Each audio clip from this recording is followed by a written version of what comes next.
दोस्तों, बिहार में 2 करोड़ 30 लाख मुस्लिम आबादी यानी हर 5 में से एक मुस्लिम वोटर। लेकिन सियासत में उनकी आवाज क्यों दब रही? 243 सीटों में सिर्फ 19 विधायक। आखिर ये गणित कहां गड़बड़ा रहा है? बिहार में 1 करोड़ 30 लाख मुस्लिम वोटर, फिर भी विधानसभा में सिर्फ 7.8% सीटें। ये तो वैसा ही है जैसे फुल मार्क्स का पेपर लिखो लेकिन रिजल्ट में फेल। बिहार की सियासत का एक सच आपको चौंका देगा। 17% मुस्लिम आबादी, लेकिन सत्ता में हिस्सेदारी बस नाम की। क्या है इस असमानता की असली वजह? बिहार में 1985 में 34 मुस्लिम विधायक थे, लेकिन 2020 में सिर्फ 19। इतनी बड़ी आबादी फिर भी सियासत में पीछे, आखिर क्यों? चलिए इस सवाल का जवाब ढूंढते हैं। मेरा नाम अबुल्लेश ईरम है और आप देखना शुरू कर चुके हैं उजागर मीडिया। दोस्तों, 2023 की जाति जनगणना ने साफ कर दिया कि बिहार की 13 करोड़ आबादी में 2 करोड़ 30 लाख मुस्लिम हैं।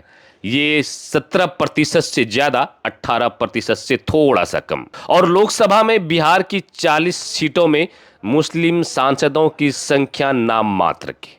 ये आंकड़े चीख चीख कर कह रहे हैं कि बिहार की सियासत में मुस्लिम समुदाय का प्रतिनिधित्व उनकी आबादी के अनुपात में नहीं है।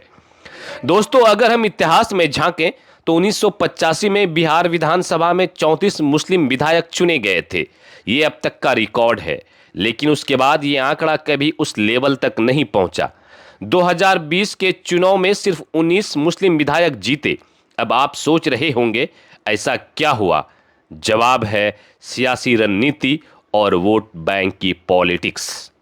अब बात करते हैं 2020 के विधानसभा चुनाव की, जहां सीमांचल में असदुद्दीन ओवैसी की एआईएमआईएम ने तहलका मचा दिया। सीमांचल, जहां मुस्लिम आबादी 40% तक है, वहां एमआईएम ने 5 सीटें जीती।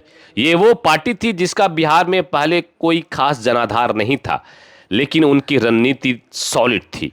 उन्होंने सुरजापुरी शेख और कुल्हैया जैसे मुस्लिम समुदाय को टारगेट किया।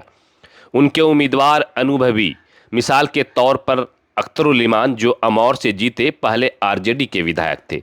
अंजार नईमी बहादुरगंज से जीते, वो भी आरजेडी के पुराने सिपाही थे।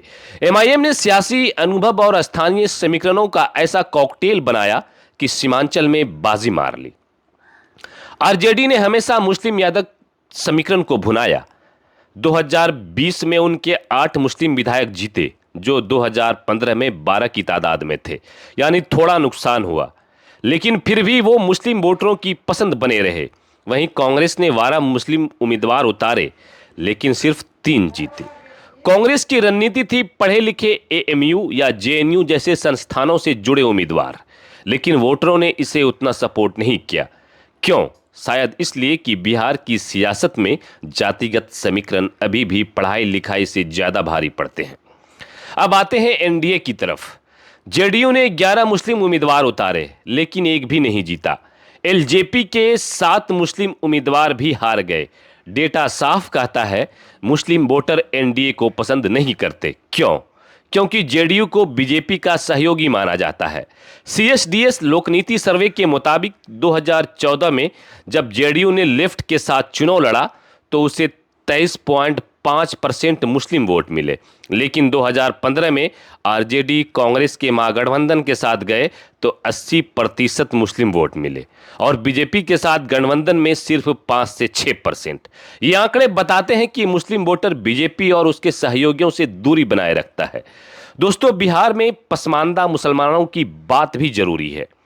अंसारी समुदाय, जो 11% आबादी है, उनके पास कोई विधायक या सांसद नहीं। 2019 में अंसारी महापंचायत ने 5 उम्मीदवार उतारे, लेकिन कोई नहीं जीता। ये दिखाता है कि जातिगत आधार पर सियासत बिहार में अभी तक कामयाब नहीं हुई। पसमानदा मुसलमान सशक्तिकरण चाहते हैं, लेकिन उनकी आवाज अभी सियासत में गूंज नहीं रही। ऐतिहासिक रूप से बिहार में मुस्लिम वोट कांग्रेस का हुआ करता था, लेकिन 1990 की भागलपुर हिंसा के बाद वोटर आरजेडी की तरफ शिफ्ट हो गए। आज मुस्लिम वोटर सिर्फ बीजेपी को हराने के लिए वोट नहीं करते, वो शिक्षा, रोजगार और सामाजिक न्याय चाहता है। लेकिन सवाल यह है, क्या राजनीतिक दल इस डिमांड को समझ रहे हैं? दोस्तों, बिहार की सियासत में मुस्लिम प्रतिनिधित्व का मसला एक बड़ा सवाल है। यह असमानता बताती है कि सियासी दलों को सिर्फ वोट बैंक की पॉलिटिक्स से ऊपर उठकर काम करना होगा। मुस्लिम समुदाय को मुख्य धारा में लाने के लिए शिक्षा, रोजगार और सशक्तिकरण पर फोकस चाहिए, नहीं तो ये गैप और बढ़ेगा। तो दोस्तों, क्या आपको लगता है कि बिहार की सियासत में बदलाव की जरूरत है? कमेंट में बताइए। और अगर आपको ये एनालिसिस पसंद आया तो शेयर जरूर कीजिए, क्योंकि सच्चाई को फैलाना हम सबकी जिम्मेदारी है। मिलते हैं अगले वीडियो के साथ। अब तक जिन लोगों ने हमारे इस चैनल को YouTube पर सब्सक्राइब नहीं किया है, आपसे निवेदन है इसे सब्सक्राइब कर लें। जोहार, आदाब।